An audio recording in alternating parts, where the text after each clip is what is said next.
ചങ്ങായിമാരെ, എന്തിൻ്റെ വിശേഷമല്ലോ. ഞാനിന്ന് സ്റ്റോറി പറയാൻ പോകുന്നു. കാസർഗോഡ് പൗവൽ അമ്മൻ കൊടുത്ത സ്റ്റോറി.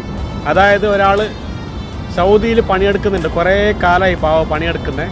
എനിക്ക് പാണ്ഡ്യപ്പെട്ട ആൾ. ഇപ്പോൾ അയാൾ എൻ്റെ കോൺടാക്റ്റിലൊന്നും ഇല്ല. അപ്പോൾ എനിക്ക് പറയേണ്ട കാര്യം വെച്ചില്ലെങ്കിൽ നാട്ടിൽ വന്നിട്ട് എന്നെ സെറ്റിലാവാം. 55 വയസ്സാവും അയാൾക്ക്. അത്ര 55 54 ആ ഒരു വയസ്സാവും.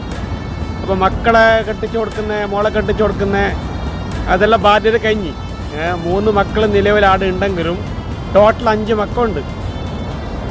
അതിൽ 3 മക്കൾ ആടെ ഉണ്ടെങ്കിലും ഒരു മോളെ മംഗല കഴിച്ച് കൊടുത്ത് ഒരു മോൻ്റെ മംഗല കഴിഞ്ഞ് എന്നൊരു മോനെ മംഗല കഴിയാൻ ബാക്കിയുണ്ട്. ഇനിയും ആ സൗദിയിൽ നിന്നിട്ട് മരുഭൂമിയിൽ നിന്നിട്ട് കഷ്ടപ്പെടേണ്ട ആവശ്യമില്ല. നാട്ടിൽ വന്നിട്ട് സെറ്റിലാവാം. സ്വന്തം കാര്യം നോക്കി സ്വന്തം ഹെൽത്തിനെ കുറിച്ച് ചിന്തിക്കുക. ആരോഗ്യം നമ്മളെ തന്നെ കൂടിക്കൊണ്ട് പോകുന്നതല്ല, കുറഞ്ഞുകൊണ്ട് വരുന്നത് അറിഞ്ഞല്ല. അപ്പോൾ നാട്ടിൽ വന്നിട്ട് സെറ്റിലാവാം.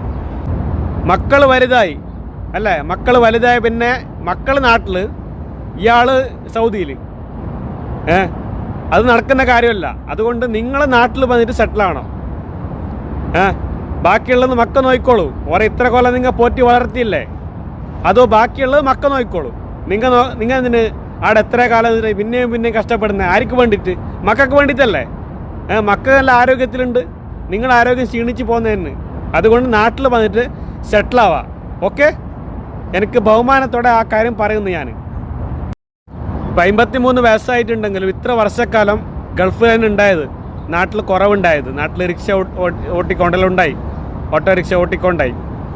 ഇനിയിപ്പോൾ നാട്ടിൽ വന്നെങ്കിൽ ഗൾഫുകാരന് റിക്ഷ ഓട്ടാൻ കഴിയില്ല, നാണക്കേട്, അങ്ങനെയെല്ലാം ചിന്തിക്കുന്ന ആൾക്കാരുണ്ടാവും. അപ്പോൾ അതുകൊണ്ട് നിങ്ങൾക്ക് കഴിയുന്ന പണി, നിങ്ങളുടെ ആരോഗ്യത്തിന് കഴിയുന്ന പണി നാട്ടിൽ എടുത്തിട്ട് അന്തസ്സോടെ ജീവിക്കാൻ നോക്കാം. എന്തും ചെല്ലെങ്കിലും എനിക്ക് പാണ്ഡ്യപ്പെട്ട ആൾ, അദ്ദേഹത്തിനോട് എനിക്ക് അത്രയൊക്കെ പറയാൻ പറ്റും ഈ ഓൺലൈനിലൂടെ. അത് ശ്രദ്ധിക്കുന്നുണ്ടെങ്കിൽ, എൻ്റെ വോയിസ് കേൾക്കുന്നുണ്ടെങ്കിൽ എനിക്ക് പറയാനുള്ള. പൗവൽ അമ്മങ്കോട് കാസർഗോഡ് ജില്ലക്കാർ മൊത്തം ഈ ഒരു വീഡിയോ ഇത് മൊത്തത്തിൽ അയച്ചു കൊടുക്കണം. അത് ഓർക്ക് എത്തുന്നത് വരെ ഈ വീഡിയോ അയച്ചു കൊടുക്കണം എല്ലാവരും.